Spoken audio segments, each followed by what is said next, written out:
السلام علیکم ورحمۃ اللہ وبرکاتہ۔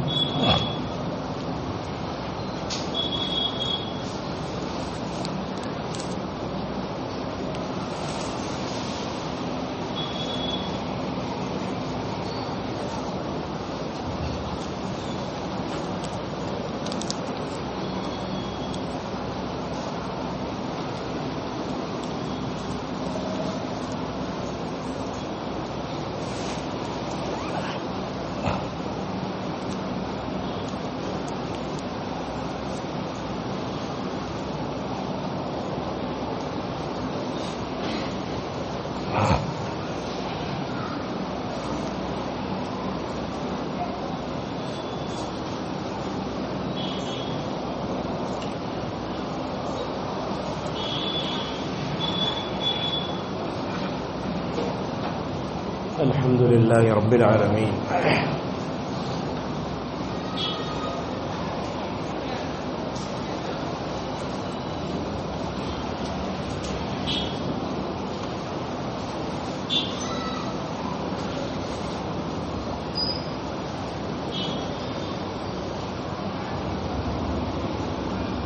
والعاقبۃ للمتقین۔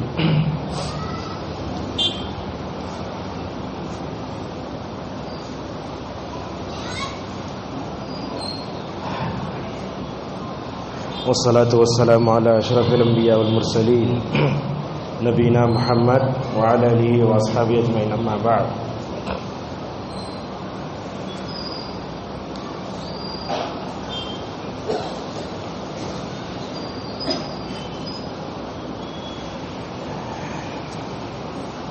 نبی کریم صلی اللہ علیہ وسلم جب بھی کوئی اچھا کام پائے تکمیل کو پہنچتا تو اللہ تبارک و تعالیٰ کی ان الفاظ میں تعریف بیان کرتے تھے۔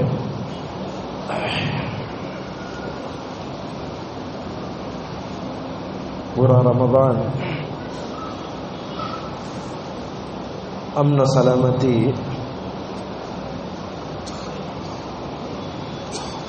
اور صحت و عافیت کے ساتھ گزرا۔ ہم میں سے ہر ایک بھی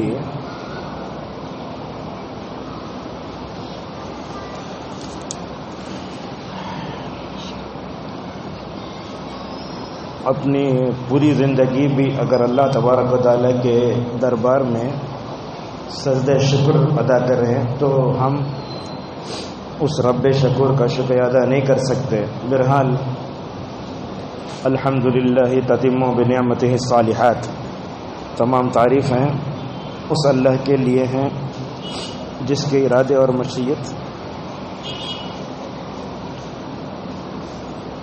سے نیکیاں پائے تکمیل کو پہنچتی ہیں۔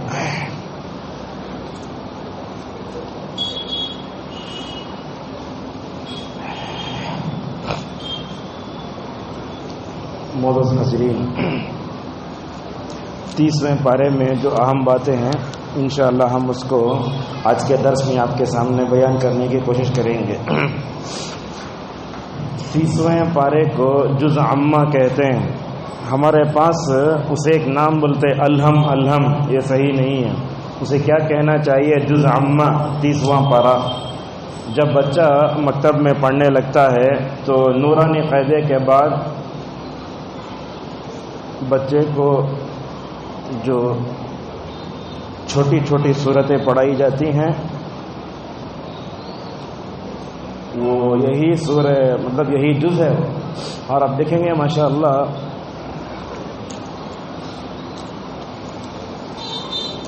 جن کو قرآن سے محبت ہوتی ہے اور کبھی امام صاحب فرض نمازوں میں یا نفل تراویح وغیرہ میں چھوٹی چھوٹی صورتیں پڑھتے ہیں تو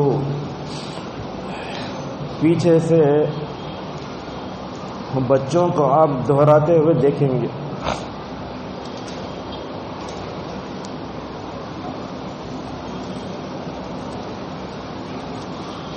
اس میں جو پہلی صورت ہے اس کو سورۃ النبا کہتے ہیں۔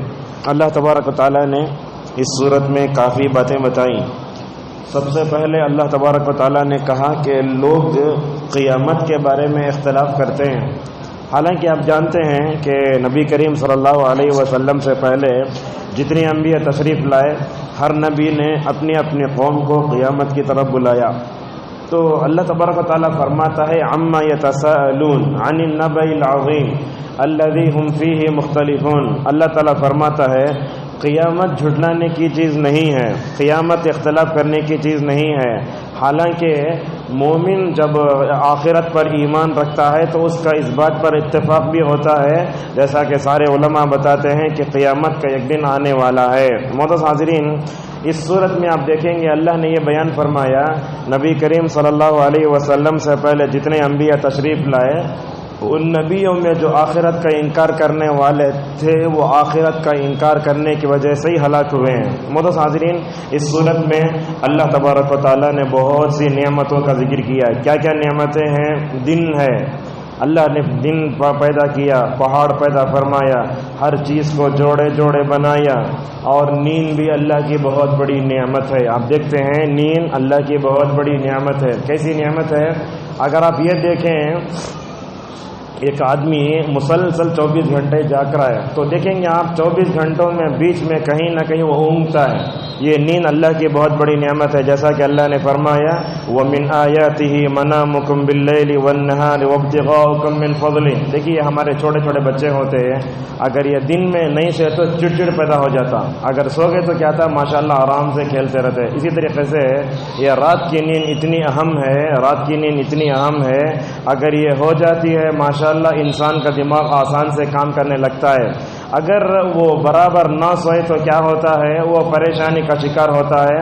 اور بعض علماء یہ بھی کہتے ہیں اطباء کہ جو لوگ راتوں میں برابر نہیں سوتے وہ ان کی موت جلد آ جاتی ہے. لہذا رات میں نوجوانوں کو، لڑکے لڑکیوں کو رمضان کے بعد ہم دیکھتے ہیں کہ رات بھر جاگتے رہتے ہیں. نہیں، جاگنا نہیں چاہیے. اس کے بعد اللہ تبارک و تعالیٰ نے دن کے بارے میں بتایا کہ وَجَعَلْنَا اللَّيْلَ لِبَاسًا وَجَعَلْنَا النَّهَارَ مَعَاشًا. اللہ تعالیٰ نے دن کو کمائی کا ذریعہ بنایا ہے اور رات کو تاریک بنایا ہے. ذرا تصور کیجیے آپ، اللہ تبارک و تعالیٰ اگر دن کو کالا بنا دے کے رات کو اجالا بنا تو ہم سو سکتے تھے؟ اس مسجد میں کتنے لائٹ ہیں، اگر ایک بچے کو سلا تو بولتا یہ لائٹ آنکھیں کو مار رہے ہیں بولتا. تو اللہ تعالیٰ انسان فطرت کا کتنا لحاظ رکھا. دیکھیے دن میں اجالا ہوتا ہے کیوں؟ تاکہ انسان اپنے منزل سے نکل کر کمائے پھرے، جو چاہے کوشش کر لے. یہ دن بھر کی جو تھکان ہوتی ہے اس تھکان کو دور کرنے کے لیے اللہ تبارک و تعالیٰ نے رات کو پیدا فرمایا. یہ بات نوٹ کیجیے آپ، اجالا آتا ہے تو بھئی آہستہ آتا ہے، تاریکی پھیلتی ہوئی تو آہستہ آتی. آپ دیکھیں گے مغرب کے بعد آہستہ آہستہ، کبھی ایسا نہیں ہوتا کہ اچانک اندھیرا ہو جاتا ہو، نہیں ہوتا. صبح میں دیکھیں گے یہ اندھیرا آہستہ آہستہ مکمل طور پر چھٹتا ہے. تو یہ دن کا آنا رات کا جانا یہ دونوں جو ہے برابر کام کر رہے ہیں. اسی لیے حسن بصری رحمہ اللہ کہا کرتے تھے لوگوں یہ دن اور رات اللہ تبارک و تعالیٰ کی نشانیوں میں سے ہیں. یہ دیکھیے یہ تمہارے لیے کام کر رہے ہیں، تم ان میں کام کرو. دن میں اللہ تبارک و تعالیٰ کی رضا کے لیے، اپنے بیوی بچوں کے لیے، اپنے ماں باپ کی خدمت کے لیے بندہ باہر نکلتا ہے تو دن بھر کماتا ہے. کمانے کے بعد رات کو جب آتا ہے تو تاریکی پسند ہوتی. اسی لیے آپ دیکھیں گے جب انسان سوتا ہے تو بعض لوگ زیرو لائٹ پہ سوتے اور بعض لوگ ایک دم پورا جو ہے اندھیرا بنا کے سوتے.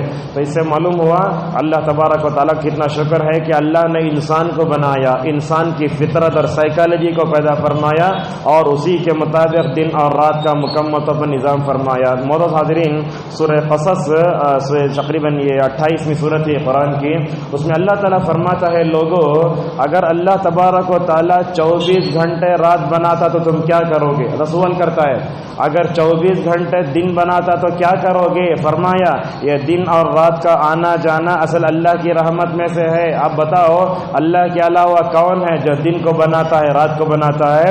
حضرت ابراہیم علیہ السلام وہ بادشاہ کے پاس گئے، بادشاہ کے پاس بول کے ایک چیلنج کرے میرا جو رب ہے وہ سورج کو مشرق سے نکالتا ہے، اگر تیرے اندر دم ہے تو مغرب سے نکال. کر سکتا ہے؟ نہیں کر سکتا کوئی بھی. لہذا دن، پہاڑ، جوڑے، نیند، دن میں کمانا رات کو کالا بنانا یہ سب اللہ تبارک و تعالیٰ کی نشانیوں میں سے ہیں. بندہ جب بھی دن آتا ہے رات آتا ہے تو کیا کرنا، یہ دن اور رات میں اللہ تبارک و تعالیٰ کی نعمتوں کا شکر ادا کرنے کی ایک شکل علماء نے یہ بتائی ہے، صبح شام کے اذکار کی پابندی کرنا چاہیے۔ ہم صبح شام کے اذکار پڑھتے نہیں، اصل میں بڑی ہمارے پاس اس معاملے میں کوتاہی ہے، تساہل ہے، غفلت ہے۔ کتنا آسان ہے، جیب میں کارڈ رکھ لو، صبح ہوتے ہی دعائیں پڑھو، دیکھو ماشاءاللہ زندگی کیسے ہوتی ہے۔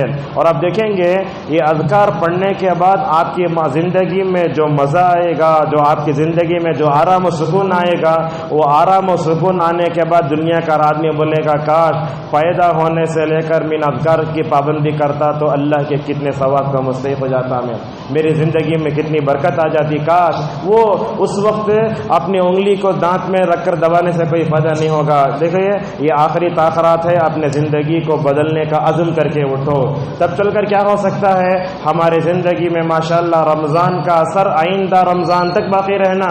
اسی لیے علامہ ابن القیم رحمہ اللہ کہتے ہیں جس کا رمضان محفوظ ہے اس کا سارا سال محفوظ ہے ماشاءاللہ، اور جس کا رمضان غیر محفوظ ہے پورے 11 مہینے لاتا کھاتے رہنا انہیں، اگر موٹی زبان میں اگر بولے تو لہذا اللہ تبارک و تعالیٰ نے 7 آسمانوں کو پیدا فرمایا۔ دیکھیے اللہ تعالیٰ آسمان کو، دیکھیے آپ قول بازار کی مرکزی مسجد میں بیٹھے ہیں، اس مسجد میں آپ دیکھتے ہیں کتنے ستون ہیں، ستون ہیں، ہر جگہ ستون ہوتے ہیں، مگر اللہ تعالیٰ نے اتنے بڑے آسمان کو پیدا فرمایا، کہیں بھی ستون نہیں ماشاءاللہ۔ اور ہمارے پاس جب یہ ڈالتے ہیں سایہ ڈالتے ہیں تو مستری کیا کرتا، بھانتے رکھتا، اس کے بعد کم بھی بنتا، سب کرتا، ذرا بے ستون آسمان کو دیکھو اللہ نے کیسے اس کو کھڑایا ہے۔ اور اللہ فرماتا ہے ان اللہ یمسک السماوات والارض ان تزولا، اللہ تعالیٰ ان آسمان کو تھامے ہوئے ہے، اگر نہیں تھامے بولا تو گر جائے گا وہ۔ اللہ اکبر، یہ اللہ تعالیٰ کی قدرت کی نشانی ہے۔ اگر سر اٹھے آسمان کی طرف بولو ربنا ما خلقت هذا باطلا، اے اللہ بغیر ستون کے کیسے آسمان پیدا کیا، تو رات آ رہی دن آ رہی ہے، اس میں مکمل طور پر ہم سب کو عبرت لینا چاہیے۔ اسی لیے اللہ نے کہا یقلب اللہ اللیل والنہار ان فی ذلک لعبرۃ لأولی الابصار۔ اچھا ٹھیک ہے، دن اور رات میں غور کرنا، بلکہ دلیل کیا ہے؟ دیکھیے حضرت عبداللہ ابن عباس رضی اللہ عنہما کہتے ہیں میں اپنی خالہ میمونہ کے گھر گیا تو کیا دیکھتا ہوں اللہ کے نبی صلی اللہ علیہ وسلم رات میں اٹھ کر سب سے پہلے اپنے ہاتھ سے اپنے آنکھوں پر سے نیند کے جو اثر ہیں اس کو دور کر رہے ہیں، اور اس کے بعد آپ صلی اللہ علیہ وسلم نے مسواک کیا، مسواک کرنے کے بعد آسمان کی طرف دیکھ کر سورہ آل عمران کی آخری 10 آیتیں پڑھی، کہاں سے؟ ان فی خلق السماوات والارض سے لے کر لعلکم تفلحون تک۔ ان آیتوں میں کیا بتایا گیا؟ ان آیتوں میں بتایا گیا کہ مومن عقل مند وہ ہوتا ہے جو اٹھتا ہے، بیٹھتا ہے، لیٹتا بھی ہے تو اللہ کا ذکر نہیں بھولتا ہے، جب وہ کائنات کو دیکھتا ہے تو بولتا ہے اے اللہ اس کائنات کو تو نے بغیر مقصد کے پیدا نہیں کیا ہے، لہذا کائنات میں غور کرو۔ اور جو لوگ کائنات میں غور نہیں کرتے اللہ تعالیٰ ان کی مذمت بیان کرتے ہوئے سورہ یوسف میں فرماتا ہے وَكَأَيٍّ مِّنْ آيَةٍ فِي السَّمَاوَاتِ وَالْأَرْضِ يَمُرُّونَ عَلَيْهَا وَهُمْ عَنْهَا مُعْرِضُونَ، کتنے ایسے لوگ ہیں جو زمین و آسمان میں چلتے پھرتے ہیں مگر اس کی نشانیوں سے غافل ہوتے ہیں۔ ام الدرداء رضی اللہ عنہ نے کہا التفکر فی آلاء اللہ عبادہ، کہا اللہ تعالیٰ کی نشانیوں میں غور و فکر کرنا عبادت ہے۔ جیسے آپ مسجد میں آ کر 2 رکعت نماز پڑھتے، ویسے نیلے آسمان کو اگر دیکھتا ہوں اور نیلے آسمان کو دیکھ کر اگر آپ رب کو یاد کرتے ہوں یہ بھی عبادت ہے۔ اور یہ بات آپ کو بتا دیتے ہیں اللہ تعالیٰ نے یہ جو آسمان بنایا نا اس کا رنگ کیسے بنایا، دیکھو اللہ تعالیٰ اگر اس کو لال بناتا تو پورے کائنات میں اندھیرا آ جاتا، اللہ تعالیٰ اگر اس کو سفید بناتا تو کیا ہوتا، اندھیرا آ جاتا۔ آج ہم اپنے بچوں کو سائنس پڑھاتے ہیں، اگر ان کتابوں میں کوئی نئی بات آتی ہے تو ہم بڑے پریشان ہو جاتے ہیں۔ اللہ ابن القیم رحمہ اللہ کو جزائے خیر دے، کیسے وہ کائنات میں غور کرتے تھے۔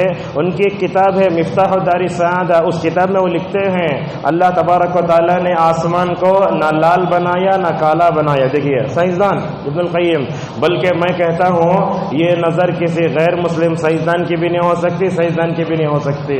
جو سائنسدان ہوتا ہے انہیں کیا کرتا، میں ترقی کرنا، میں اب میرا اپنا نام ماننا بولتا ہے، لیکن ایک مسلمان جب کائنات میں غور کرتا ہے تو وہ انسانوں کی نظر میں کامیاب ہونا نہیں چاہتا، بلکہ وہ اس کائنات میں غور کر کے اپنے رب کو پہچاننا چاہتا ہے۔ ابن القیم رحمہ اللہ کہتے ہیں اللہ تبارک و تعالیٰ نے اس کائنات میں آسمان کو نیلا بنایا۔ کیوں بنایا نیلا، یہ غور سے سنیے، نیلا کیوں بنایا؟ انسان کی نگاہوں کو نیلا رنگ بڑا اچھا ہے، اور یہ نیلے بلو رنگ کو دیکھنے سے کیا ہوتا ہے، انسان کی نگاہ میں جو قوت ہے دیکھنے کی، اس کو مکمل طور پر ایک طرح کی قوت ملتی رہتی ہے۔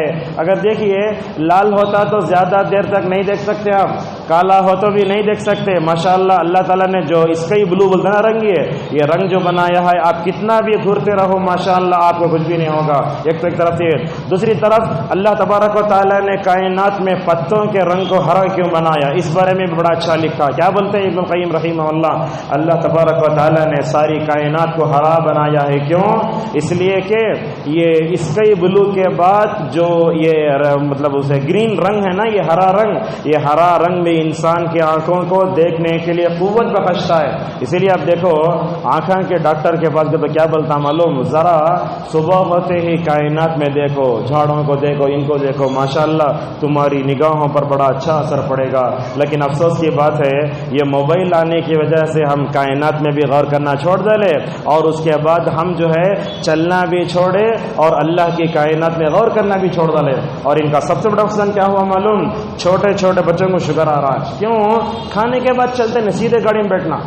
اگر انسان کھانے کے بعد چلتا بیٹھتا کیا ہوتا ماشاءاللہ کیسی 80-90 سالوں کی زندگی گزارتے تھے ہمارے اکابر، لیکن آج کل کیا ہو رہا ہے 40-5 سال میں ہارٹ فیل۔ کیوں؟ اس لیے کہ کائنات میں چلتے بھی نہیں، غور بھی نہیں کرتے، اور اپنے رب کو پہچانتے بھی نہیں ہیں۔ تو اس سے معلوم ہوا 7 مضبوط آسمانوں کو اللہ نے پیدا فرمایا ہے، تو یہ اللہ تبارک و تعالیٰ کی بہت بڑی چیز ہے۔ اچھا یہ زمین سے آسمان کتنا دور ہے، اس بارے میں کئی روایتیں ہیں، مگر ایک روایت کو علامہ ابن عثیمین رحمہ اللہ نے صحیح قرار دیا۔ وہ کہتے ہیں یہ زمین سے یہ آسمان 500 سال کا فاصلہ ہے، اور ہر ایک آسمان سے دوسرے آسمان کا فاصلہ 500 سال کا ہے۔ اگر ہم یہاں سے 7 آسمان تک پہنچنا ہو تو ذرا بتائیے 3500 سال لگیں گے۔ اللہ اکبر! اللہ تعالیٰ کی قدرت کیسی ہے۔ اللہ تعالیٰ نے رسول اکرم صلی اللہ علیہ وسلم کو مسجد حرام سے اٹھایا، مسجد اقصی میں لایا، مسجد اقصی میں پورے انبیاء کی امامت کر کے رات کے ایک حصے میں 7 آسمان میں چڑھے، نبیوں سے ملاقات، جنت کے مناظر، جہنم کے مناظر سب پورا دیکھتے۔ نماز فجر سے پہلے ماشاءاللہ نبی کریم صلی اللہ علیہ وسلم مکے میں موجود ہیں۔ کیسے سفر کیا ہوگا رسول اکرم صلی اللہ علیہ وسلم نے؟ یہی غیب ہے جو اللہ تعالیٰ بتاتا ہے، نبی بتاتا ہے، تو ہم اس کو مکمل طور پر تسلیم کر لیتے ہیں۔ معزز حاضرین، اس صورت میں اللہ نے یہ بھی بتایا کہ قیامت کے دن مومن اور کافر کے انجام میں کیا فرق ہوگا۔ دنیا میں اگر آپ فیل ہو گئے بولے تو سب کے سامنے جا کے رزلٹ لینے سے شرماتے آپ، یا تو منہ پہ ہاتھ رکھ لیتے، یا جس دن رزلٹ ہے تو اسکول کو جاتے نہیں۔ کون سب کے سامنے ذلیل ہوگا؟ ذرا وہ حشر کی عدالت کا تصور کیجئے، کیا ہوگا۔ اللہ تبارک و تعالیٰ فرماتا ہے قیامت کے دن ایسے ہوگا، کفار و مشرکین پتہ نہیں کیا کیا تمنا کریں گے، جیسا کہ اللہ نے فرمایا یومئذ یود الذین کفروا وعصوا الرسول لو تسوی بہم الارض، کافر کہیں گے اور اللہ تعالیٰ کے رسول صلی اللہ علیہ وسلم کی نافرمانی کرنے والے کہیں گے اللہ تعالیٰ زمین کھول کو ہم نہ اس میں دال کو برابر کرے تو بس ہے، تاکہ ہم قیامت کی رسوائی سے بچ جائیں۔ یہاں بھی بولتا ہے یا لیتنی کنت ترابا، اے اللہ مجھے آخرت میں مٹی بنا ڈالا تو میں اللہ تعالیٰ کے حساب سے بچ جاؤں گا، ایسے بولے گا۔ لہذا یاد رکھیے دنیا میں تمنا کرے تو وہ چیز مل جاتی ہے، مگر آخرت کی تمنا کرے تو کیا ابھی نہیں ملے گا۔ اس لیے اللہ تعالیٰ یا لیتا بول بول کے بولتا ہے یہ خواہشیں رہ جائیں گی یہ، ورنہ تو وہاں حساب ہوگا، مکمل طور پر عمل نہیں ہوگا۔ معزز حاضرین، اس کے بعد اللہ تبارک و تعالیٰ نے اس کے بعد اور ایک بات کہی، کیا کہا؟ قیامت کے دن کوئی بھی بات نہیں کر سکتا۔ جیسے ڈراؤنی استاد کلاس میں آ گیا تو پورے طلبہ خاموش ہو جاتے، وہ قیامت کے دن محشر کی عدالت ایسے ہوگی سارے لوگ خاموش، ایک دم سائلنٹ، کچھ بھی نہیں ہوگا۔ کیسے ہوگا؟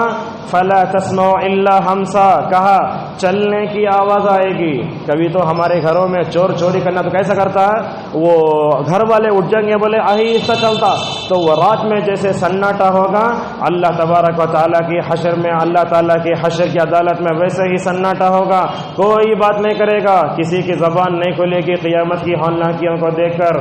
اور اللہ تعالیٰ اس صورت میں فرماتا ہے بات کرے گا وہی جس کو اللہ تعالیٰ اجازت دے گا، ورنہ کسی کو قیامت کی ہولناکی میں اپنی زبان کھولنے کی بھی مکمل طور پر جو ہے طاقت نہیں ہوگی۔ معزز حاضرین، اس کے بعد سورہ نازعات شروع ہوئی۔ اللہ تبارک و تعالیٰ نے اس سورت میں فرشتوں کی قسم کھائی ہے۔ جانتے ہیں آپ، ایک بندے کی روح جو نکالی جاتی ہے، کافر کی روح نکالنے میں اور ایک مومن کی روح نکالنے میں بڑا فرق ہوتا ہے۔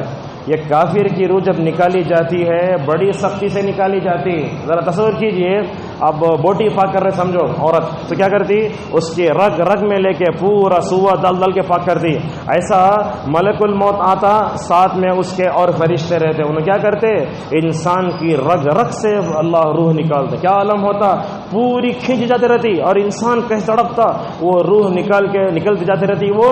اسی لیے اللہ کے نبی صلی اللہ علیہ وسلم نے فرمایا، انسان جب مرتا ہے اس کی آنکھیں اس کو روح کو دیکھتے رہتے ہیں، روح جاری روح جاری روح جاری، اور اللہ کے نبی نے فرمایا بند کر دو اسے، اگر کھلا چھوڑ دو گے تو وہ کھلا رہ جائے گی۔ اس کے سے پہلے سورہ تبارک میں وہ لفظ آیا، انسان کی روح رگ رگ سے نکالی جائے گی تو کیا ہوگا، اللہ تبارک و تعالیٰ نے فرمایا والتفت الساق بالساق، پنڈلی پنڈلی سے مل جائے گی۔ اس لیے آپ دیکھتے جب انسان مرتا ہے تو دونوں انگلیوں کو مل کے ملا کے باندھ دیتے، اگر نہیں بنا تو ایسا پیرا کھل جاتے۔ اللہ اکبر، یہ اللہ تبارک و تعالیٰ بیان کرتا ہے والنازعات غرقا، قسم ہے ان فرشتوں کی جو ڈوب کر جان نکالتے ہیں، والناشطات نشطا، اور چستی سے روح نکالنے والے، فالمدبرات امرا، اور قسم ہے ان فرشتوں کی جو کائنات میں تدبیر کرتے ہیں، بارش کہاں ہونا، کسے مارنا، کسے زندہ کرنا، کسے بچا دینا، ماشاءاللہ اللہ تبارک و تعالی پورے کائنات کی تدبیر کرتا ہے تو فرشتوں کے ذریعے مکمل طور پر اس کو انجام دیتا ہے۔ معزز حاضرین، اللہ تبارک و تعالی نے سورۃ النازعات میں اور ایک بات کہا، قیامت کے دن سارے لوگ ایک بڑے میدان میں جمع ہو جائیں گے۔ اب دیکھتے دنیا میں حج سب سے بڑی کانفرنس، آپ یہ تصور کرو، آپ یہ ذہن میں مکمل طور پر سمجھو، دنیا میں کسی بھی مذہب سے تعلق رکھنے والے اتنے جمع نہیں ہوتے جتنے حج میں جمع ہوتے ہیں۔ آپ ساری دنیا میں دیکھ لو، کہیں بھی اتنا نہیں ہوتا، 5 لاکھ 10 لاکھ ہوں گے، مگر حج میں کیا ہوتا، 35 لاکھ جمع ہوتے، دنیا کے کونے کونے سے آتا ماشاءاللہ۔ اگر انسان حج کو چلا گیا نا، اس کی آخر کی تیاری ہو گئی سمجھ جاؤ، حد نگاہ تک انسانوں کا سمندر نظر آئے گا، 2 چادریں ہیں کہ جو ہے انسان بن لیا ہے اور بس وہ دیوانہ وار گھوم رہا ہے، کبھی مینا میں نظر آ رہا ہے، کبھی مزدلفہ میں نظر آ رہا ہے، کبھی مکہ میں نظر آ رہا ہے، کبھی مزدلفہ میں، کبھی عرفات میں نظر آ رہا ہے۔ اللہ تعالیٰ کو ادا اتنی پسند آتی ہے، بال بھی اٹے ہوئے ہیں، اس کو اللہ کی خاطر ایسا ہو گیا ہے حاجی کہ اسے اللہ کی خاطر اس نے اپنے آپ کو مکمل طور پر فارغ کر لیا ہے، اس کے بال اڑ گئے، کنگھی نہیں کرتا، اس کے بال ویسے ہیں، ایک دن ذرا بس میں بیٹھ جاؤ، ہوا یہ تو بال تو فوراً کنگھی کرتے، حج میں کنگھی بھی نہیں کرنا، بال میں مکمل طور پر جب تک وہ کنکر دوسرے پہل 10ویں تاریخ کو جب تک ہم کنکری نہیں مارتے اس وقت تک بال نکالنا کیسا رہتا ہے۔ اللہ تبارک و تعالیٰ ان حالت میں دیکھ کر جو ہے وہ فرشتوں کو کیا کہتا ہے عرفے کے دن، بندو دیکھو میرے، اے فرشتوں میرے دیکھو میرے ان بندوں کی طرف، یہ کیوں آئے، میری مغفرت کے لیے آئے، اور اللہ تعالیٰ ان کو بتا کر کہتا ہے اے فرشتوں میں اپنے ان بندوں کو تمہارے اوپر بھی مکمل طور پر فخر کرتا ہوں۔ معزز حاضرین، یہ بڑا جو میدان ہوگا کہاں ہوگا، اس تعلق سے احادیث میں ہمیں وضاحت ملتی ہے۔ حشر کا میدان کہاں ہوگا، سیریا۔ اللہ کے نبی صلی اللہ علیہ وسلم نے فرمایا ارض الشام ارض المحشر والمنشر، آپ نے کہا کہ جو سیریا ہے نا، ملک شام، وہ کیا ہوگا، حشر کا میدان وہی قائم ہوگا۔ آج لوگ یہودیاں سب دندناتے پھر رہے، قیامت کی آخری علامتوں میں علامت یہ ہوگی یمن سے یعنی تو شام سے ایک آگ نکلے گی، آگ نکل کے لوگوں کو پھیل جائیں گی، لوگ کیا کریں، آگ لگے تو پورے بھاگتے، اس طریقے سے آگ لگے گی تو کیا ہے، وہ آگ سے بچنے کے واسطے پورے ملک شام کی طرف بھاگیں گے۔ تو یہ شام کا جو علاقہ ہے یہیں قیامت قائم ہوگی اور حشر کا میدان ایسے ہی ہوگا۔ دنیا میں انسان جب جرم کرتا ہے تو کہیں جا کے چھپ جاتا ہے، وہ حشر کے میدان کے بارے میں ذرا تصور کیجئے، کہیں کوئی ہمپ نہیں، اس میں کوئی رت کے برابر کوئی ستون بھی نہیں ہوگا، کہیں بھی چھپ نہیں سکتے آپ. اللہ نے فرمایا لا ترى فيها عوجا ولا امتا، نہ کوئی اس میں ٹیک ہے نہ گڑا ہوگا، بلکہ بخاری کی روایت میں آیا کہ پوری زمین یہ ایک روٹی کی طرح مکمل طور پر ہو جائے گی. معزز حاضرین، اس صورت میں اللہ تبارک و تعالیٰ نے موسیٰ اور فرعون کا تذکرہ فرمایا. کئی جگہ سے آپ دیکھیں گے سورہ بقرہ میں موسیٰ اور فرعون کا ذکر شروع ہوتا تو آخری پارے میں بھی آتا، اور خاص کر سورہ بروج میں بھی آتا حل اتاک حدیث الجنود فرعون و ثمود. اللہ تعالیٰ موسیٰ اور فرعون کا تذکرہ کر کے نبی صلی اللہ علیہ وسلم کو تسلی دیتا ہے، اے نبی موسیٰ کو جیسے ستایا گیا ویسے آپ کو ستایا جائے گا، صبر کرو. دوسری طرف امت مسلمہ کو اور خصوصاً کفار مکہ کو ڈرایا جا رہا ہے. کفار مکہ، اگر تم نبی کا زیادہ جان کھاؤ گے تو کیا ہوگا؟ اللہ تبارک و تعالیٰ تم کو ویسے ہلاک کر سکتا ہے جیسے جو ہے فرعون اور اس کے چولوں کو اللہ نے ہلاک کیا. اس کے بعد اللہ تبارک یہ کہا خدائی کا دعویٰ کرنے والے دنیا میں بہت پیدا ہوئے. اس میں سب سے پہلے فرعون کیا بولا انہیں؟ انا ربکم الاعلی، بولا میں تمہارا اونچا خدا ہوں. معزز حاضرین، افسوس ہوتا ہے آج مسلمانوں میں کتنے ایسے گمراہ فرقے ہیں جن کو ہم صوفی کہتے ہیں. صوفی کا مطلب کیا ہوتا ہے؟ یہ لوگ دنیا سے محبت نہیں رکھتے، ہمیشہ آخرت بول کے وہ کرتے رہتے، لیکن ایکٹنگ کیا کرتے ہیں بولے تو ان کے دلوں میں جو ہے وہ دنیا کی محبت زیادہ رہتی ہے. تو لہذا یہ صوفی کیا کہتے ہیں؟ ایک تھا منصور حلاج، بڑا صوفی تھا، انہیں بولا کرتے میرے جھبے میں اللہ ہے. کیسے ہو سکتا ہے میرا جھبے میں اللہ ہے؟ اور ایک صوفی تھا جس کا نام تھا ابن عربی، انہیں بولتا تھا جب میں کتے کو دیکھتا ہوں تو کتے میں مجھے اللہ نظر آتا ہے.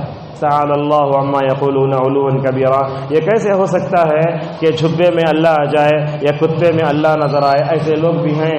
ورنہ تو ہم آپ کو بتاتے تھے کہ آج کے زمانے میں یوٹیوب پر ایسے مطلب ویڈیوز ہیں جس میں کیا بولتے ہیں اللہ جو ہے اس محفل میں آ گیا ہے. وہ اللہ کیسے ہے بولے تو سفید لنگی پہن لیا ہے، سفید جھبا پہن لیا ہے اور پورے مسجد میں ناچ رہا ہے. انہیں خدا ایسی باتیں اللہ تعالیٰ کو آج تک کوئی بھی نہیں دیکھے. اور کیا بولتے ہیں وہ لوگ ناچتے نا اسٹیج پر ادھر ادھر، کیا بولا تو اللہ ان کے جسم میں آ گیا کہتے ہیں، اللہ ان کے جسم میں آگے ناچ رہے ہیں ایسا. تو یہ اللہ تعالیٰ عرش پر ہے، اس کی قدرت کا مقابلہ نہیں کر سکتے. تو ہم ان دنیا میں نہیں دیکھ سکتے اللہ تبارک و تعالیٰ کو. یہ کیسے ہو سکتا ہے کہ اللہ تعالیٰ ہمارے جھبے میں آ جائے اور نعوذ باللہ کتے میں نظر آئے؟ اور معزز حاضرین، افسوس کی بات ہے آج ہمارے معاشرے میں پیر مرشدی کا زور بھی بڑا زور پکڑ رہا ہے. آج کل یہ لوگ کیا کرتے ہیں؟ اصلاح کے نام پر جاہلوں کو جمع کر لیتے ہیں، ان کو بولتے ہو کیا کہتے لا الہ الا ہو بولے تو اللہ، کیا بولتے وجہ داتا، ناچتے رہتے اور گول پھرتے رہتے. کیا بولے تو ہمارے پیر بولے مرشد کو کہ 1000 بار بولو ہو. یہ کیا ہے؟ یہ ہو جو آپ بول رہے ہیں، آپ ذرا بتائیے کیا یہ ذکر کا طریقہ رسول اللہ صلی اللہ علیہ وسلم کے زمانے میں تھا؟ میں تو بولتا ہوں ایسا بول کر وہ آدمی جہنم میں جائے گا، جنت میں کبھی نہیں جائے گا. حضرت عبداللہ مسعود رضی اللہ عنہ ایک دن بصرہ میں جاتے ایک مسجد میں لوگوں کو دیکھ رہے ہیں. دیکھیے غور سے ہے، ایک بندہ آدمی کیا کر رہا ہے؟ سبحان اللہ کنکری پھینک رہا ہے، سبحان اللہ کنکری پھینک رہا ہے. انہیں کیا وہ ہاتھ میں تسبیح گنتے نا، وہ ایک طریقہ، وہ 1000 بار بول رہا ہے، 1000 کنکریاں پھینک رہا ہے. عبداللہ مسعود رضی اللہ عنہ کو غصہ آ گیا. جن کنکریوں کے ذریعے وہ تسبیح بیان کر رہے تھے وہ کنکریاں اٹھا کر جن کو مار کو مسجد کے باہر بھگائے. چلو بولے. اس کے بعد کیا جملے بولے دیکھو، نعوذ باللہ، اللہ اس ذات کی قسم جس کے ہاتھ میں جو ہے ابن مسعود کی جان ہے، ابھی نبی کا انتقال ہو کے ان کے کپڑے بھی بوسیدہ نہیں ہوئے، تم یہ لوگ کام کر رہے ہو. تو حضرات صحابہ کرام کے زمانے میں یہ ذکر کے بارے میں گڑبڑ آ گئی تو بھلا بتائیے نبوت کے زمانے سے جتنا دور ہوں گے برائیاں نعوذ باللہ زیادہ ہوتی رہیں گی. ہمارے پاس ہیں ویسے کئی لوگ دوسروں کے ہاتھ پر بیعت کر لیتے، بولتے انہوں قرآن حدیث کے بارے میں بتاتے، کہتے ٹھیک ہے یہ ہو کا ذکر کہاں سے آیا؟ اللہ اکبر سبحان اللہ الحمدللہ اگر بولتے تو بات صحیح تھی. اور پتہ نہیں یہ صوفیوں نے تو ایسا ہنگامہ کر کے رکھا ہے، میں سمجھتا ہوں صوفیوں کے اندر 150 فرقے رہیں گے اگر آپ تلاش کریں ایسے فرقے. اور بولتے 4 سلسلے ہیں، چشتیہ، قادریہ، عالیہ، سہروردیہ. اور بولتے یہ چاروں سلسلے کا ذکر نعوذ باللہ قرآن میں ہے. کہتے یہ کیسے ہو سکتا ہے؟ جنت کی 4 نہروں کا ذکر سورہ محمد میں آیا تو بولے جنت کی 4 نہروں کا نام نہیں، وہ یہ سلسلے ہیں۔ یہ قادری سلسلہ کون سا سلسلہ؟ یہ سلسلہ ہے عبد القادر جیلانی رحمہ اللہ کا۔ لوگ بولتے نا عبد القادر جیلانی کا دامن پکڑ لو تم کا جو ہے قیامت میں کامیاب ہو جاؤ گے، نبی صلی اللہ علیہ وسلم کا دامن پکڑ تو کامیاب نہیں ہوں گے۔ بھلا بتائیے عبد القادر جیلانی نبی صلی اللہ علیہ وسلم کی ایک امتی، ان کا دامن پکڑنے سے بندہ کیسے کامیاب ہوگا؟ لہذا ہم آپ سے بتانا یہ چاہتے ہیں کہ آج ہمارے درمیان صوفی بہت پیدا ہو رہے ہیں۔ کوئی بھی آدمی اگر آپ کو بیعت کر لو میرے ہاتھ پہ میں تم نہ سکھا دوں بولے تو ضرورت نہیں ہے۔ ماشاءاللہ امت میں قرآن بھی ہے، حدیث بھی ہے، صحیح علماء بھی موجود ہیں، لہذا ان تمام سے اپنے آپ کا مکمل طور پر بچا کے رکھو۔ معزز حاضرین، اللہ تبارک و تعالیٰ نے اس صورت میں اور ایک بات بیان فرمائی۔ کیا کہا؟ بڑی اچھی بات کہی۔ کیا کہا؟ فرعون سخت ہے یا آسمان سخت ہے؟ اللہ نے فرمایا آسمان کو اللہ بلایا، زمین کو بلایا، دونوں بولے اے اللہ ہم دونوں آتے، مگر فرعون اتنا سخت خدائی کا دعویٰ کرنے والا وہ نہیں آ سکتا تھا۔ تو اللہ تبارک و تعالیٰ یہاں فرماتا ہے کہ فرعون کے مقابلے میں زمین و آسمان سخت ہیں، ہم نے اس کو مکمل طور پر بنایا۔ اور یہ بات یاد رکھیں زمین و آسمان اللہ تعالیٰ پیدا کیا تو اس میں کون سی چیز پہلے پیدا ہوئی ہمیں یہ بھی جان کر رکھنا چاہیے۔ آسمان پہلے کی زمین پہلے کی؟ اس بارے میں مفسر درمیان میں کافی اختلاف ہے۔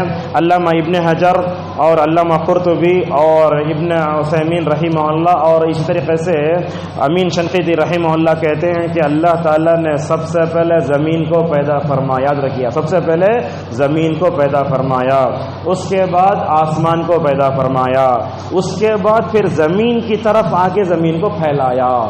زمین کو پیدا کر دیا تھا، نہیں پھیلایا تھا، زمین کو پیدا کر دیا تھا، پھر آسمان کی طرف جا کے وہ دھواں تھا اس کو برابر کیا، پھر زمین کی طرف آ کے زمین کو پھیلایا۔ اللہ تبارک و تعالیٰ نے یہ بات قرآن کریم میں کئی جگہ بیان فرمائی۔ سورہ دیکھیں گے آپ کئی جگہ ہے یہ ذکر میں، یہاں مجھے صاف نظر نہیں آ رہا ہے، اس میں اللہ تبارک و تعالیٰ نے کہا هو الذی خلق لکم جميعا ثم استوى الى السماء، زمین کا پہلا ذکر ہے اور آسمان کا ذکر بعد میں ہے۔ یہی بات مکمل طور پر ہمیں راجع معلوم ہوتی ہے۔ سورہ نازعات میں اللہ تبارک و تعالی نفسانی خواہشات کے پیچھے بھاگنے والوں کا کیا انجام ہوتا ہے وہ بتاتا ہے، اور خصوصاً ہم رمضان میں نفسانی خواہشات سے بڑے بچے رہتے ہیں۔ عید کا دن آتا رہتا اب جیسے دیکھیے رمضان گزر رہا نا، قریب میں ہمیں کیا ذرہ ڈھیلے ہوتے جا رہے ہیں، نیکیاں بھی ہوتے جا رہے ہیں۔ اور بعض لوگوں سے ہم نے یہ بھی سنا ہے جو لوگ شراب پیتے ہیں وہ رمضان کے آخری عشرے میں شراب بھی لے کر رکھ لگی کہ دن پینے کے واسطے۔ تو کیا یہ ہمیں کیا کر رہے ہیں؟ چپکے آ کے جھک کے چل جا رہے مسجد میں، چپکے اپنا دل بہلانے کے واسطے۔ ہماری نیکیوں میں وہ دم ہونا چاہیے کہ غیر رمضان میں بھی اگر اللہ کے نافرمانی کرنے جائیں رمضان کی نیکیاں مکمل طور پر ہم کو کھینچ کے رکھ لیں، ایسے ہونا چاہیے۔ معزز حاضرین، اللہ نے کیا فرمایا؟ جو لوگ نفسانی خواہشات کے پیچھے پڑتے ہیں ان کا ٹھکانہ جہنم ہے، اور خصوصاً اس مجلس میں نوجوان لڑکے لڑکیاں ہوں گی۔ آج کا دور نوجوانوں کے لیے بڑا خطرناک دور ہے، پھونک کر قدم رکھنا چاہیے۔ اور یہ بولتے ہیں نا نوجوانی دیوانی ہوتی ہے، ایسے وقت میں کیا ہوتا ہے بندہ اپنے خواہشات کو غلط انداز سے کر کے اپنی دنیا آخرت دونوں تباہ و برباد کر لیتا ہے۔ ہم آپ کے سامنے بتاتے ہیں جب بندہ نفسانی خواہشات کے پیچھے بھاگتا ہے، اپنے نفس کے پیچھے بھاگتا ہے تو کیا کیا نقصان ہوتا ہے دیکھو۔ سب سے پہلے نقصان کیا ہوتا ہے؟ بندہ جب برائی کے پیچھے بھاگنے لگتا ہے برے لوگوں کے ساتھ رہتے رہتے اسے عادت ہو جاتی ہے۔ مثلا سمجھو میرا دوست گالی دینے والا، میرا دوست گانے گانے والا، میرا دوست غلط کاریوں میں پڑھنے والا، اگر میں قرآن پڑھنے والے کے ساتھ بیٹھے تو کیا ہوتا؟ دل کیسے کی مار لیتا، اس لیے کہ نیکی ہے، شیطان بولتا جلدی ہٹ جاؤں وہاں سے۔ لہذا یہ دل میں جو خواہشات کا بڑا برا اثر ہوتا ہے۔ اور اسی طریقے سے علماء یہ بھی بتاتے ہیں جو لوگ خواہشات کے پیچھے بھاگتے ہیں حق کی راہ میں بڑی رکاوٹ بنتے ہیں۔ ہم آپ کو بتاتے ہیں مثلا اس مجلس میں نے غلطی کی اصلاح کی، میں نے کہا بغیر ٹوپی کے نماز پڑھنے کو عادت نہیں بنانا چاہیے۔ جب میں نے یہ بات کہی جن لوگوں کے اندر عمل کرنے کا جذبہ ہے انہوں کیا کرتے ہیں قرآن حدیث کی روشنی میں بات بتائی صحیح ہے مان لیتے، لیکن جو لوگ نفسانی خواہشات کے پیچھے بھاگتے ہیں انہوں کیا بولتے ہیں بڑا بولے سو آگے رمضان میں ہمیں ماننا کی ختم بس۔ اور بعض لوگ تو ایسا بولتے ہیں ٹوپی پہننا حرام ہے، پتہ نہیں دلیل کہاں سے آتی سامنے نہیں آتی. لہٰذا یہ حرام، یہ جائز، یہ سب علماء بولنا صحیح ہے، عام آدمی نہیں بولنا بات ہے. لہٰذا یہ ضد اور ہٹ درمی جو آتی نا خواہشات کے پیچھے بھاگنے سے ہی آتی ہے. آپ کیا کریں، اپنے نفس کو ایسا بنائیں کہ قسم کھا لے زندگی بھر ٹوپیش نہیں پہنتا میں. اگر یہ بات ٹوپی پہنو بول کے اللہ اور اس کے رسول اگر آپ کو حکم دیے، علماء بتائے تو کیا معلوم ہوتا، آپ کیا بولتے، مجھے دیکھ کو بولے سنو، ایسا سمجھتا انسان. لہذا خواہشات زیادہ ہونے لگتی ہیں تو کیا ہوتا ہے، انسان حق کو قبول نہیں کرتا. اسی لیے آپ دیکھیں گے نبی کریم صلی اللہ علیہ وسلم کو بھی اور آپ صلی اللہ علیہ وسلم سے پہلے جتنے انبیاء تشریف لائے ان نبیوں کے قوموں میں دعوت کو اور توحید کو قبول کرنے کا جذبہ کیوں نہیں تھا، خواہشات کے پیچھے بھاگتے تھے. اسی لیے علامہ ابن رجب حنبلی رحمہ اللہ کہتے ہیں جمیع المعاصی تنشأ عن تقدیم هوى النفس علی محبت اللہ ورسولہ. کہتے ہیں جب بندہ اپنے نفسانی خواہشات کے پیچھے پڑتا ہے، نفسانی خواہشات کے پیچھے پڑنے سے ہی ساری برائیاں مکمل طور پر پیدا ہوتی ہیں. معزز حاضرین، جو لوگ نفسانی خواہشات کے پیچھے بھاگتے ہیں وہ ہلاک ہو جاتے ہیں. اللہ کے نبی صلی اللہ علیہ وسلم نے فرمایا 3 چیزیں انسان کو ہلاک کرتی ہیں. اس میں کہا ہوا متبع، انسان خواہش کے پیچھے بھاگتا ہے تو بھی ہلاک ہو جاتا ہے. جیسے میں درس دے رہا ہوں، آپ کے دل میں آتا چلو چائے اچھی بن رہی وہاں، چلو وہ مل رہا ہے. اب یہ خیر کون سنتا، ہمارے خلاف بول رہے مل کیا کہتے ہیں وہاں سے کاٹ کوٹ کو بھاگ جاتے ہیں. یہ اٹھ کے بھاگے تو نقصان علماء کا نہیں ہوتا، آپ کا ہوتا. یاد اللہ کا شکر ادا کرو، علماء 20 سال 25 سال اپنے بالوں کو اپنی ساری چیزوں کو گرا کر کے اتنا مطالعہ کرتے، گہرائی سے لے کر آتے. تو اللہ کا شکر ادا کرنا چاہیے امت کو کہ آج تک ماشاءاللہ امت میں ایسے علماء ہیں جو امت کی صحیح رہنمائی کر رہے ہیں. اس کی مکمل طور پر ہونا چاہیے. اچھا، ان کی ہمت افزائی کرنا بولے تو علماء کی قدر بھی کرنا، مدارس قائم بھی کرنا اور مدارس کے لیے تعاون بھی کرنا اور ان کے حق میں دعا خیر بھی کرتے رہنا چاہیے، ہماری سب کی ذمہ داری ہے. اور اسی طریقے سے یہ نفسانی خواہشات کے پیچھے بھاگنے سے بندہ اللہ کی اطاعت بھی نہیں کرتا، رسول اللہ کی اطاعت بھی نہیں کرتا. سمجھو ایک نوجوان یہ غیر اجنبی لڑکی کی محبت میں گرفتار ہے، کہاں کی بیٹھ کو چاٹنگ کر رہا ہے، بات کرنے اتنا مزہ آ رہا ہے، اتنا مزہ آ رہا ہے، اذان ہو رہی تو بھی کیا ابھی اثر نہیں ہو رہا ہے، نماز پڑھے تو بھی اثر نہیں ہو رہا. دیکھو نفسانی خواہشات کے پیچھے بھاگ کر آپ نفس کے اتنے بڑے غلام بنے، حی علی الصلاۃ سن کر بھی آپ کا ایمان نہیں آ رہا ہے، حی علی الفلاح سن کر بھی آپ نماز کی طرف نہیں آ رہے ہیں. نفسانی خواہش اتنے خطرناک ہوتے ہیں. اللہ کی اطاعت سے روکتے، رسول اللہ صلی اللہ علیہ وسلم کی اطاعت سے روکتے. کیسے؟ آپ گانے سن رہے ہیں، اذان ہو گئی تو تقاضا کیا ہے، فوراً گانے بند کر کو اذان سن کو کیا کرنا، اذان کا جواب دینا. اگر آپ اذان چل رہی ہے میں گانے سننے کو ایسا لڑکتے رہتا بولے تو مطلب یہ ہے کہ آپ نفسانی خواہش کے پیچھے بھاگ رہے ہیں. یہ چیز اللہ کی اطاعت سے بھی روکتی ہے، رسول اکرم صلی اللہ علیہ وسلم کی اطاعت. اور ایک دیکھیے نفسانی خواہشات کے پیچھے بھاگنے کا اور ایک کا نقصان، انسان کی سوچ اور فکر میں فساد پیدا ہو جاتا ہے. ہمارے نوجوان جو ہمیشہ ٹک ٹاک میں رہتے ہیں اور گانوں میں رہتے ہیں، اس میں رہتے ہیں نا، اگر ان کو بولو 1.25 گھنٹے کا خطبہ سن کے، خطبہ سننے کے بعد خطبے کی ایک چیز جو مولوی صاحب بتا سکتے ہیں نہیں، وہ کیوں بتا سکتے ہیں؟ نفسانی خواہشات. بلکہ اللہ تبارک و تعالیٰ تو نفسانی خواہشات میں انسان کو کتے سے تجویز دیتا ہے. آپ دیکھیں گے یہ گلی ہے، اس گلی میں ہڈیاں کھاتے رہتا ہے کتا. اگر بازو گلی والا کتا اگر تو لڑ کے بھگا کے اکیلا کھاتا ہونا. اسی لیے دیکھیں گے اس کی جیب ہمیشہ نکل کر رہتی. کیوں نکل کر رہتی؟ اور چاہیے اور چاہیے. انسان نفسانی خواہشات میں کتے زیادہ بدتر ہو جاتا ہے. اسی لیے اللہ کے نبی صلی اللہ علیہ وسلم نے پیشن گوئی فرمائی میری امت کا حال یہ ہوگا، نعوذ باللہ اللہ وہ دن نہ دکھائے. کیا حال ہوگا؟ دیکھیے اللہ کے نبی نے بیان فرمایا میری امت میں حال ایسے ہوگا، لوگ آج کل تو بند کمروں میں زنا کر رہے ہیں، لیکن ایک زمانہ وہ بھی آئے گا بالکل روڈ پر زنا کریں گے، گدھیوں کی طرح. یہ لفظ آیا. اچھا ماشاءاللہ، اتنا خراب زمانہ رہ کر بھی اللہ کے نبی نے کیا بیان فرمایا، وہاں سے گزرنے والا ایک حیا، شرم و حیا رکھنے والا ہوگا. کیا بولے گا وہ گدھے کو، ذرا دیوار کے پیچھے جا کر زنا کر لے تو کتنا اچھا رہتا. نعوذ باللہ. یہ ماحول آ رہا ہے، امریکہ میں سب آ جا رہا ہے اور پتہ نہیں ہماری نسل کیسے محفوظ رہے گی. اللہ تبارک و تعالیٰ حفاظت کر سکتا ہے. تو انسان کی سوچ اور اس کی فکر میں فساد آتا ہے. اور اسی طریقے سے نفسانی خواہشات کے پیچھے بھاگنے سے آج امت میں انتشار افتراق ہو رہا ہے. دیکھیے امت مسلمہ میں دن بدن نئے فرقے بنتے جا رہے ہیں. آپ سے کہا گیا افطار جلدی کرو، نہیں ہماری مسجد میں 10 منٹ لیٹ افطار ہوتا. دیکھو خواہش کے پیچھے بھاگ رہے ہیں. خواہش کے پیچھے بھاگ کر کیا ہو رہا ہے؟ اور اس کے پیچھے علماء کا بھی ہاتھ ہے. خواہش کے پیچھے بھاگ بھاگ کر لوگوں کو بھی اس کی طرف بلاتے جا رہے ہیں. اللہ اور اس کے رسول کا کوئی بھی حکم آئے تو کیا کرنا؟ فوراً مان لینا. آپ سے کہا گیا، دیکھو نوجوانوں کو دیکھتے کیا کرتے، پورے بالا میں سے پونے سر کو پورا مشین مار لے کو ایسا وہ گھوسلے کی طرح رتی باڑا چھوڑ لیتے ہیں. اور آج کل تو بال بنانے میں ہمارے نوجوان ایسے، اللہ حفاظت کرے، اسے گھونسلے بولتے، چڑیاں پلٹی ہیں اس میں. اور ہم حجام کی دکان میں چلے گئے تو پورے غیر مسلم، میں تو کہتا ہوں مسلمان ہی نہیں رہتے ہم. وہاں بنا ہوا چاٹ، وہاں بنائے جانے والے بال، اور وہاں داڑھی کے بالوں کو نعوذ باللہ پیروں کے نیچے روندا جاتا ہے. اللہ اکبر. یہ داڑھی کتنی محترم چیز ہے، ہم جا کے وہاں نکالتے ہیں، پیسے دیتے ہیں. اور یہ بات یاد رکھیے آپ، داڑھی نکالنے کے واسطے، غلط کٹنگ کرنے کے واسطے جتنے پیسے دیتے، ان پیسوں کے بارے میں اللہ کے پاس جواب دے رہا ہوگا. ایک تو غلط کام کر رہے ہیں، دوسرا داڑھی پوڑی مڑانے کا جو پیسے دینا وہ پیسہ غلط کام میں استعمال کر رہے ہیں آپ. اس کے بارے میں بھی اللہ تبارک و تعالیٰ کے سامنے جواب دینا پڑے گا. میں سمجھتا ہوں پوری امت اگر خواہشات کے پیچھے بھاگے بغیر اگر واپس بچ گئی نا، میں سمجھتا ہوں یہ امت ایک ہی وقت میں پلیٹ فارم پر آ سکتی ہے.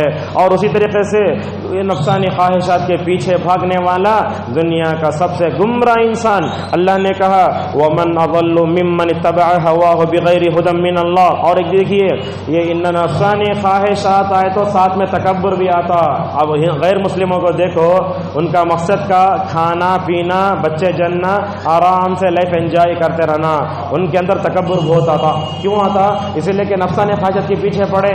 ہمارے وہ نوجوان جو نفس کے غلام بنے ہوئے ہیں ان کے اندر تکبر آ رہا ہے. اب کریں گے عید کے دن اچھے کپڑے پہن لینا، کالا چشمہ لگا لینا، فلاں ہیرو وہ فلم میں ایسے چل کو گیا، میں چل کے جاؤں گا. ہمارے بچے بھی کہتے چلتے معلوم ہے زمین میں نرمی سے چلتے. عید کے دن دونوں ہاتھ جیبا میں اور کالا چشمہ لگا لے کر ایسے چلتے. نعوذ باللہ، یہ سب تکبر ہے. یہ نفسانی خواہشات کے پیچھے پڑنے کے مکمل برے اثرات ہیں یہ. لہذا رسول اکرم صلی اللہ علیہ وسلم کیسے، اور اللہ نے فرمایا رحمان کے بندے زمین پر بڑے نرمی سے چلتے ہیں. دیکھو یہ قارون تھا نا، تکبر آ کے چلا چلا تو اللہ ایسے دھسایا اسے، اس کے پورے چیلے اس کو دھسنے سے بچا بھی نہیں سکے. لہذا یہ فلم میں رہنے والے، یہ کھلاڑیاں، یہ پورے سیریل میں آنے والے لوگ آپ کو غارت کر ڈالے.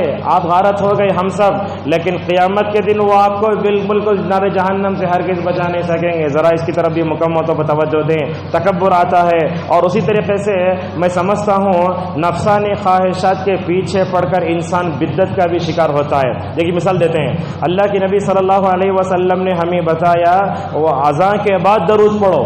لیکن آج کیا ہو رہا ہے، ہمارے مساجد میں سے بالکل اذان سے پہلے درود آ رہا ہے، اور کیا آ رہا ہے، وہ اقامت سے پہلے درود آ رہا ہے، اور جب نام آتا ہے انگوٹھے سب چوم رہے ہیں. بلا بتائیے ایک حدیث بھی اگر آپ بتا سکتے کہیں اذان سے پہلے درود پڑھنے کا ذکر ہو. ایک حدیث بھی ہے جہاں اقامت سے پہلے حدیث پڑھنے کا ذکر ہو. میٹھا میٹھا ہپ ہپ کڑوا کڑوا تھو بولتے، جہاں اچھا ملا وہاں شروع کر لیے ان اللہ و ملائکتہ، پوری مسجد خاموش ہو جاتی. تو اس طریقے سے نفسانی خواہشات کے پیچھے بھاگنے کی وجہ سے ساری بدعتیں آتی ہیں. علامہ ابن تیمیہ رحمہ اللہ نے بڑی اچھی پتے کی بات کہی. کئی لوگ ہوتے ہیں جو نیک کام کر کے اللہ کے قریب ہو تو بول کے سمجھتے، حالانکہ وہ بدعت رہتی. بدعت کی وجہ سے انسان اللہ کے قریب ہونے کے بجائے نعوذ باللہ دور ہو جاتا ہے. لہذا میں سمجھتا ہوں اذان سے پہلے درود پڑھنے والے اللہ کے قریب نہیں ہو سکتے. اقامت سے پہلے درود پڑھنے والے اللہ کے قریب نہیں ہو سکتے. اذان کے بعد درود پڑھنے والا، اللہ کے نبی نے جہاں جہاں ہمیں درود پڑھنے کا حکم دیا وہ جگہ پڑھنا. یہ کچھ بھی آگے پیچھے ہٹنے کا ہمیں ذرہ برابر بھی اختیار نہیں ہے. اور اسی طریقے سے اور ایک بات بھی ہے، یہ نفسانی خواہشات اس کا بڑا نقصان کیا ہوتا ہے، بندے کے اندر سے خیر کا ارادہ کمزور ہو جاتا ہے. اب دیکھو نوجوانوں کو، بار بار مثال نوجوانوں کی آتی ہے.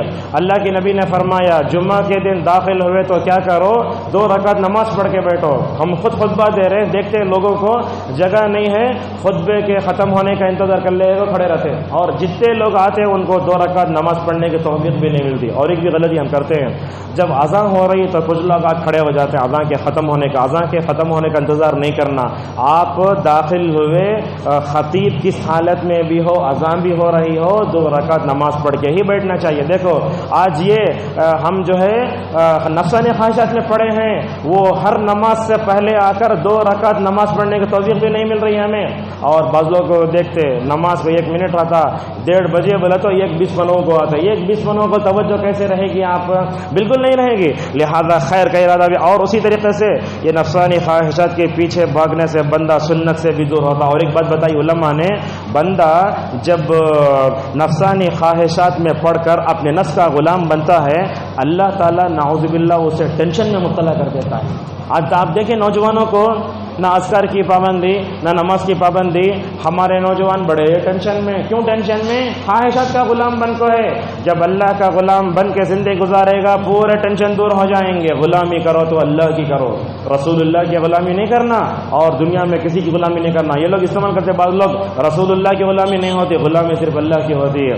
لہذا یہ نفسانی خواہشات آ کر انسان کو ٹینشن مبتلا کرتے ہیں. دیکھیے ایک نوجوان رات بھر فلم دیکھتا رہا, صبح سویرے کیا سمجھتا ہے, ایک آدھا گھنٹہ پہلے مؤذن صاحب اگر اذان دے تو جا کے نماز پڑھ لوں گا سوچتا ہے, لیکن نماز فجر کی توفیق نہیں ملتی, بلکہ وہ نماز فجر کی اذان سننے سے بھی اللہ محروم کر دیتا اسے. لہذا نفسانی خواہشات بڑے خطرناک ہیں. جیسے رمضان کے اس 29-30 دنوں میں اپنے نفس پر کنٹرول کیے نا, ویسے اپنے نفس پر کنٹرول کرو. ہمارے بعض نوجوان بھی ہیں بولتے ہندوستان میں جہاد فرض ہوگا. ان نوجوانوں سے میں کہوں گا باہر کے دشمن سے جہاد کرنے سے پہلے سب سے پہلے اپنے نفس سے جہاد کرو. نماز فجر سے پہلے جو بلینکٹ اور بڈ شیٹ اوڑھ کے سوتے نا, اس سے جہاد کر کے پہلے پھینک کر نماز فجر کی پابندی کرو. سب سے پہلے یہ اہم ضروری ہے. اس کے بعد تیسری سورت شروع ہوئی سورہ عبس.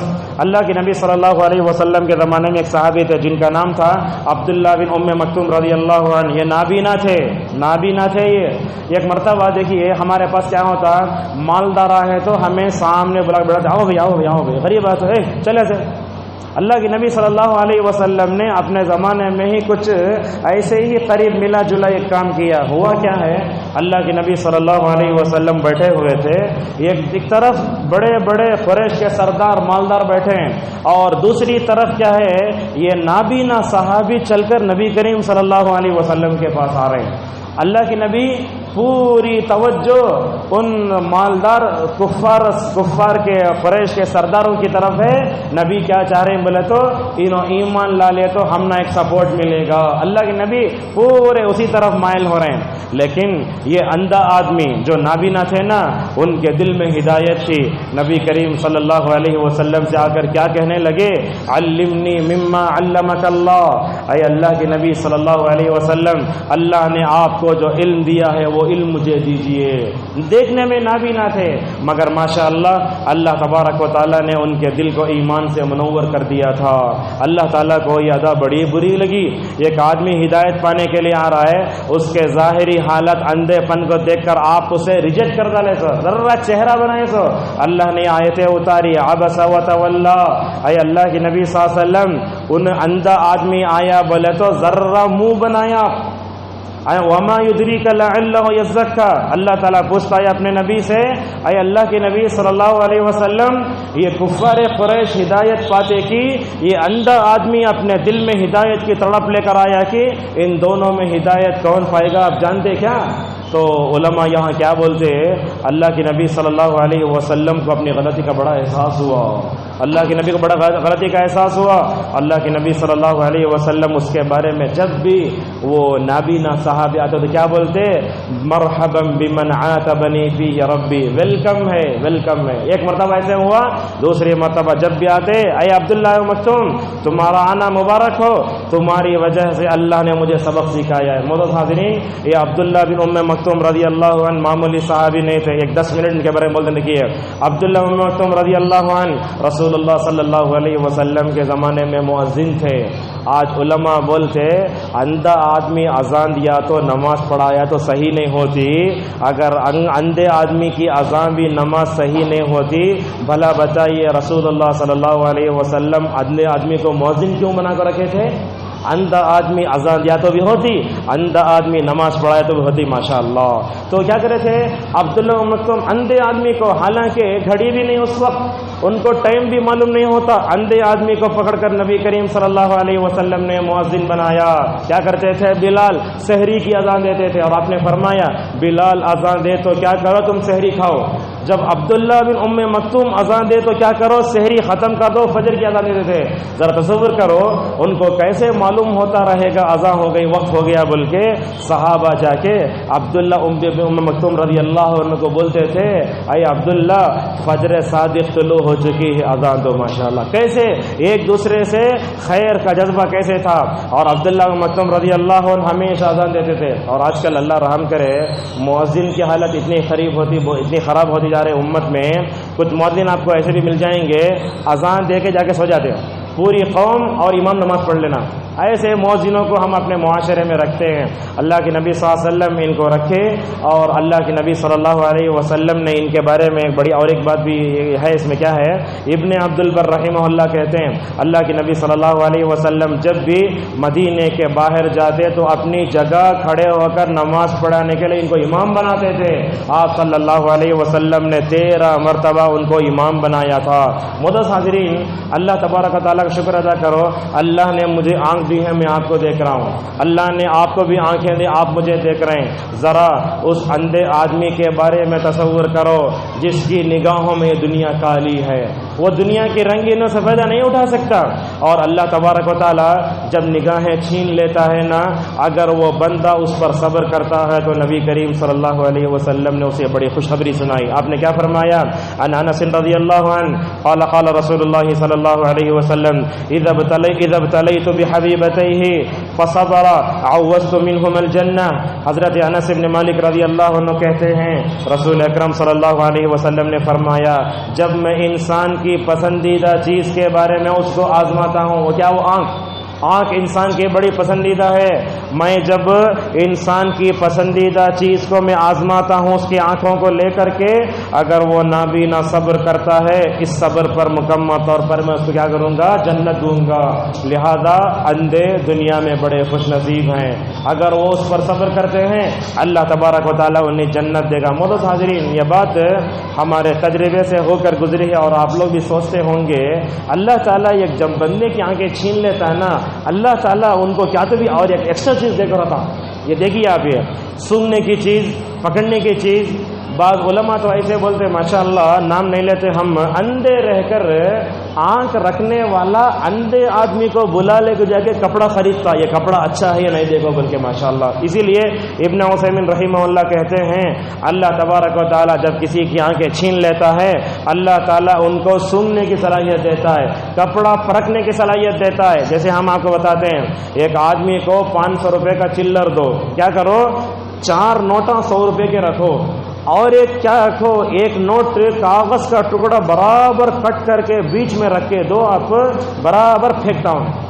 اللہ تعالیٰ اسے دیا ہے، وہ حص وہ غلط یہ پکڑ لیتا باقاعدہ۔ اور بعض علماء یہ بھی بولتے ہیں اللہ تبارک و تعالیٰ اندھا بناتا نا، دیکھیں گے اندھے لوگوں کو آپ اپنے ساتھ یا لکڑی رکھ لے کو بل لگا لیتے، اس میں ماشاءاللہ برابر چل کو جاتے رہتے، اگر روڈ بھی کراس کرتے۔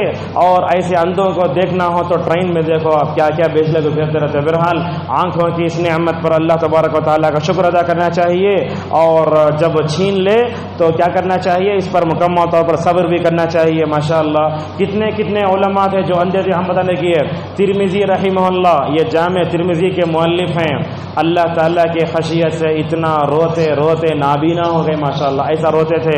یہ علامہ بن باز رحمہ اللہ، نام سنے ہوں گے آپ، علامہ بن باز، وہ بولتے ہیں 13 سال کی عمر میں میری بینائی چلی گئی۔ ماشاءاللہ کیسے بڑے عالم دین تھے معلوم، لقمان سلفی رحمہ اللہ ان کے شاگرد۔ اچھا ایک عالم، تعجب ہوگا، ہم آنکھیں رکھ کر بھی قرآن نہیں پڑھتے مگر نابینا ہو کر بھی حافظ قرآن ہوتے، کیسے ہوتے سمجھتے آپ، کیسے ہوتے؟ اس کی کئی وجہ ہیں۔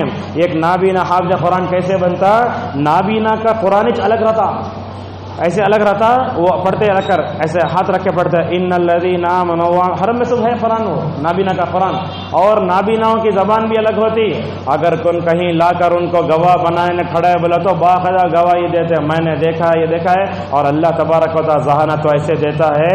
علامہ بن باز رحمہ اللہ نابینا پوری دنیا گھومے بھی نہیں، مگر ماشاء اللہ اللہ تبارک و تعالی نے اس عالم جلیل کی دنیا بھر میں کیسی مطلب پذیرائی کی اور کیسی مکمل طور پر ان کو جو ہے اللہ تعالی نے اٹھایا. اور سعودی عرب کے جو موجودہ مفتی ہیں نا وہ بھی اندھے ہیں. کیسے اندھے؟ ان کو علم کیسے آتا؟ دیکھیے کیا کرتے، جو پڑھنے والے علماء رہتے ہیں نا ان کو پڑھ کے سناتے. علامہ بن باز رحمہ اللہ کو لقمان صاحب یہ پڑھ کے سناتے. ایک دن میں 300-400 صفحہ پڑھ کے سناتے. ماشاءاللہ کیا ہوتا معلوم؟ جب وہ پڑھ کے سناتے نا وہ پورا علم ان پر بیٹھ جاتا، ماشاءاللہ ذہن بیٹھتا. اس کے بعد کیا کرتے؟ اس کے بعد وہ پورا علم دیتے. بلکہ علامہ بن باز رحمہ اللہ کے واقعہ میں آتی ہے، یہ کتاب 2 سال چھپتی. 1 سال پہلے جو کتاب چھپ کو رہتی پڑھنے والا بولتا یہ صفحے میں غلطی ہے. دوسرے سال وہ کتاب اور ایک جگہ سے چھپتی اور وہ صفحہ آیا تو بولتے علامہ بن باز رحمہ اللہ گئے سال ہمیں یہ کتاب پڑھے تھے، یہ صفحے میں یہ لائن میں غلطی ہے. اللہ تبارک و تعالیٰ دیکھو کیسے مکمل طور پر دیتا ہے. اور تو جن لوگوں کو اللہ نے اندھا بنا دیا ہے ان کو ہمیں برا نہیں سمجھنا چاہیے، بلکہ اللہ نے ہمیں آنکھیں دی ہیں ان کو پکڑ کر ان راستہ پار کرانا، کھلانا پلانا. ماشاءاللہ ایسی بیویاں بھی ہیں اس زمانے میں، اندھوں سے شادی کرنے پر بھی تیار ہو جاتی ہے. ماشاءاللہ شادی کر کے پوری زندگی ساتھ دیتی ہیں. ایسے عورتوں کی داد دینا چاہیے، ان کے حق میں دعا خیر بھی مکمل طور پر کرتے رہنا چاہیے. معزز حاضرین، اللہ نے اس کے بعد اس میں اور ایک بات یہ بتائی. اللہ نے کیا بتایا اس میں؟ دنیا میں دیکھو انسان کیسے پیدا ہوا ہے، اور اللہ نے یہ بھی بتایا وَفَاكِهَةً وَأَبًّا. اللہ نے بیان کیا کہ یہ دنیا میں جو چارہ ہم نے پیدا کیا ہے یہ چارہ ہماری ہی پیدا کیا ہوا ہے. قربانی کے جانوروں کو لالے کیا کرتے ہم لوگ جا کے اس وقت چارہ پیسے دے کر لے کر آتے. اگر یہ چارہ نہ ہوتا تو ہمارے جانور کیا کھاتے، دودھ کیسا دیتے، ذرا تصور کرو. اور یہ بات یاد رکھے آپ، کوئی بھی عالم درس دیتا ہے کیا تو بھی غلط بول دیلا بھول گیا بولا تو اسے کیا بھی ٹارچر نہیں کرنا. یہ بات کہاں سے معلوم ہوتی ہے؟ حضرت عمر رضی اللہ عنہ ممبر پر کھڑے ہیں، ممبر پر وقت کے خلیفہ، ان کو وفاکہۃ و ابا کا معنی معلوم نہیں ہو رہا ہے. وقت کے خلیفہ جنتی صحابی وہ کیا پوچھتے ہیں؟ سامعین میں کئی لوگ بیٹھے ہیں، اس میں وہ 15 یا 16 سال کے عبداللہ ابن عباس رضی اللہ عنہما میں بیٹھے تھے. تو عبداللہ ابن عباس سے پوچھا اس کا معنی کیا؟ تو ابن عباس کی عمر 15 سال، ان کی عمر 60 سال رہے گی. حضرت عمر ابن خطاب رضی اللہ عنہ کی دیکھو علم لینے میں بڑا چھوٹا نہیں دیکھنا. عمر نے وہاں کھڑے ہو کر پوچھا تو ابن عباس نے کیا فرمایا؟ ابا کا معنی اردو میں باپ ہوتا ہے، ابا کا معنی عربی میں چارے کا آتا ہے. لہذا آدمی کتنا بڑا کیوں نہ ہو جائے مگر علم کے معاملے میں کبھی بھی اس کو شرم محسوس نہیں کرنا چاہیے. اور اسی طریقے سے اللہ نے اس سورت کے آخری میں یہ بتایا کہ قیامت کے دن سب بھاگیں گے، نفسی نفسی کا عالم ہوگا. آدمی اپنی بیوی سے بھاگے گا. مثال سمجھو دنیا میں اگر کہیں آگ لگی سب سے پہلے ہمیں بیوی بچوں کو نکال کر باہر بھاگ آ جاتے. ذرا حشر کی اس عادت کے بارے میں ذرا سوچو، کیا آدمی اپنی بیوی سے بھاگے گا، بیٹے سے بھاگے، سب بھاگیں گے، کوئی بھی کام نہیں آئے گا. اور اس دن کیا ہوگا؟ وجوہ یومئذ علیہا غبرہ، کہا منہ پر مٹی پڑے گی. دنیا میں کیا ہوتا؟ گاڑی چلاتے ہوئے لاری نے تو بس کے پیچھے گئے تو وہ ہوا میں تو پوری منہ میں مٹی آتی. ذرا قیامت کے تصور کو یاد کرو. قیامت کے دن رسوائی ہوگی اور مٹی منہ میں پڑے گی اور ذلت اور رسوائی ہر طرف سے چھاتی رہے گی. معزز حاضرین، اس کے بعد سورہ تکویر آئی. نبی کریم صلی اللہ علیہ وسلم نے اس سورت کے بارے میں بیان فرمایا تھا، اس سورت نے اور اس سورتوں نے مجھے بوڑھا کر دیا ہے. اس سورت میں اللہ نے بیان فرمایا کہ قیامت کے دن سورج کا کیا حال ہوگا، چاند کا کیا حال ہوگا. سورج کیسے رہے گا؟ 3 میل کے فاصلے پر رہے گا.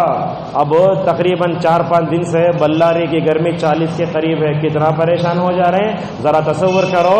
حشر کے میدان میں 3 میل کے فاصلے پر سورج رہا تو کیا حال ہوگا.